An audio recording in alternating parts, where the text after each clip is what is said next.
UPPला दासिमहालागै जेसेबां हाबाफारि लादों बे गासिबो साक्सेसफुलानो जादों आरो दिनैनि जे हाबाफारि बेबो साक्सेस बे केइदिन गुबुन गुबुन डिस्ट्रिक्टआव जिखिनि हाबाफारि लादों मोनफ्रोमबो हाबाफारियावनो 12निफ्राय 15,000 बिदि गेटारिं जाबाय थादों आरो बेफोरनो जोंनि स्ट्रेंथखौ UPPनि जितु स्ट्रेंथ UPPनि जितु पजिशन UPPनि आथिखालनि स्टेटास रायजोफोरनि जि सापर्ट बेखौ स्पष्ट दिन्थिदों बेनिखायनो जों UPP हिसाबै फैगौ समनिफ्राय जों जेबो सिन्था खालामाखै दिनै अपोजिसन पार्टिनिफ्राय गोबां समावनो नंखाय नंखाय बाथ्रा फोरमायनानै जोंनि रायजो राजाफोरखौ मिसलिड खालामनो नागिरनाय बेखौ नुजाबाय थादों आरो बिथांमोना जेसेबांखि नाजाया मानो UPPखौ खुनु होबथानो हाया UPPखौ साबसिन हामसिन खामानि मावनाय बिथांमोननि सरकारनि समाव गैया बेनिखायनो रायजोफ्रा बिथांमोनखौ खुनु थाङा दाखालि बावै 5 तारिखखालि सान्थिपुराव जिखिनि बिथांमोना मिटिं खालामदोंमोन बिथांमोना प्रसार खालामदों जे बे मिटिङाव 2700 सुबुंफोरा UPPL BJPनिफ्राय फैनानै जगदान खालामदों होननानै खिन्थु जोंथ' नोजोर होदों जों नुदों निजेनो जे बेयाव जिखिनि गेदारिं बेनो 2500ल'सो जादों मेक्सिमाम हयथ' बेसेबांनि जायाखैबो जानो हागौ खिन्थु जों आन्दाज खालामदों मेक्सिमाम 2500 जुदि 2700 जयनिं खालामो अब्ला हले हाग्रामा महिलारि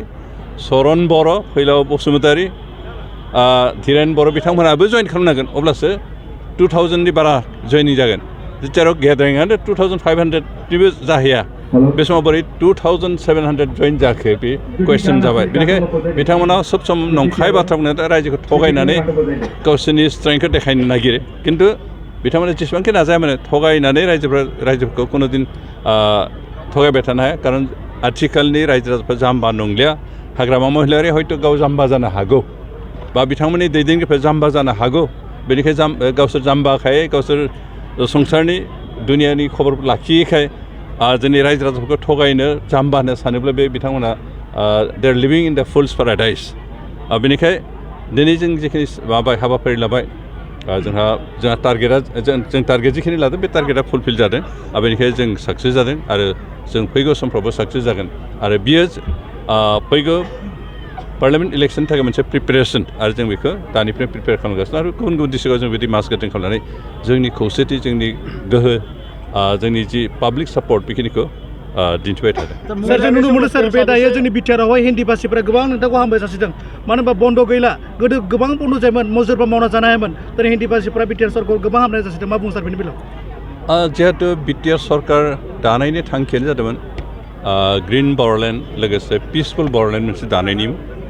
आरो दिनै जों थांनाय 2020 मायथाइनि 27 अक्ट'खालि जानुवारिखौ जिखिनि सुक्ति खालामबाय सुक्ति खालामखांनायनि उनाव जिहेतु होल बिटिआर ओनसोलाव मोनसे गोजोन थासारि फैबाय दिनै जोंनि गेजेराव बन्द गैलिया मोनसे जाथि गुबुन जाथिजों नायनो हालायनाय बेबायदि परिबेखा गैलिया दिनै जों गासैबो जाथि जनगोष्ठी लोगोसे खामानि मावनो लोगोसे जिरायजाबलायनो लोगोसे सावरायलायनो लोगोसे हाबा हुखा खुंलायनो लोगोसे जों ज'है सावरि बादालि जालायनायनि मोनसे परिबेख फैबाय जोंनि गेजेराव मोनसे गोजोन थासारि फैबाय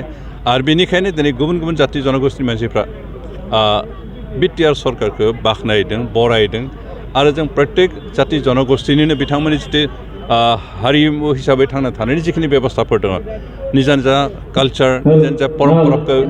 रैखाथि खालामनायनि जिखिनि हाबाफारि दं जों बेखिनि गासैबो मोन्थायखौ बिथांमोननो होदों आरो बेनिखायनो बिथांमोना गोजोन मोन्दों आरो गोजोननाय मोन्दों बेनिखायनो बे गोजोन थासारिखौ लानो बिथांमोना गाव गावनि जातिखौ फोथांना लाखिनानै जौगालांनायनि सिमांखौ मोगथां महर होनायनि मोनसे खाबु मोन्दों आरो बेनिखायनो दिनै बिटिआर सरकारखौ UPPL आरो BJPनि जितु जथाय सरकारखौ बिथांमोना अरायबो मोजां मोनदों बरायदों आरो फैगौ समाव बिथांमोना सापर्ट खालामलांबाय थागोन